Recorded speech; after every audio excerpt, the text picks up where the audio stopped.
नाही, अतिशय म्हणजे सगळ्यांच्या दृष्टीनं आनंदाचा आणि एक अभिमानाचा क्षण आहे.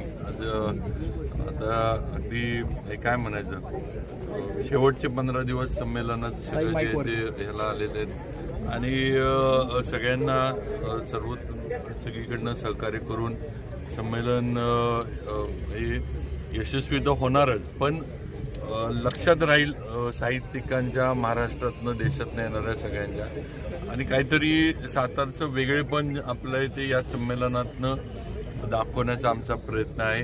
आम्ही सगळेजण आहेत, आमचे कार्याध्यक्ष विनोद कुलकर्णी वगैरे सगळेजण नियोजनामध्ये आहेत. साहित्य परिषदेकडनं पण आम्हाला सहकार्य मिळते, राज्य सरकारनं पण आपलं सहकार्य आपल्या सांस्कृतिक विभागानं दिलेलं आहे आणि नक्कीच हाच प्रयत्न आहे की जसं भाऊसाहेब महाराजांनी घेतलेलं संमेलन त्या काळात आणि त्याच्यानंतर अनेक वर्ष सगळ्यांच्या लक्षात राहिलं किंवा त्याची चर्चा होत राहिली, तशीच इथून पुढची सुद्धा हे संमेलन आपलं 99 झाल्यानंतर ह्याची पण चर्चा, ह्याची पण आठवण ही साहित्यिकांच्या मनामध्ये राहिली पाहिजे, हा प्रयत्न. महाराज, आता मुख्यमंत्री आणि दोन्ही उपमुख्यमंत्र्यांना आमंत्रण पोहोचले? हो, 100% आम्ही भेटलोय. मी विनोद कुलकर्णी, आम्ही जाऊन त्यांना निमंत्रण दिलंय आणि एकदा पत्रिका झाली की आम्ही परत जाऊन ती पत्रिका त्यांच्यापर्यंत पोच करणार आहे.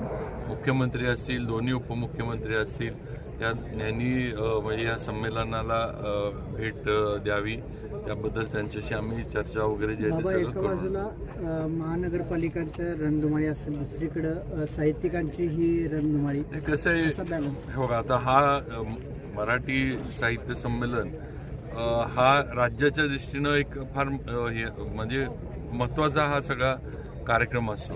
व इलेक्शन जरी असलं तरी मला खात्री आहे की मुख्यमंत्री आणि दोन्ही उपमुख्यमंत्री या इलेक्शनच्या ह्याच्यातनं पण वेळ काढून इथं येऊन भेट देतील, साहित्यिकांमध्ये बसतील आणि नक्कीच साहित्यिकांचं जे हे असेल ते ऐकण्यासाठी ते इथं येतील, एवढी मला खात्री आहे.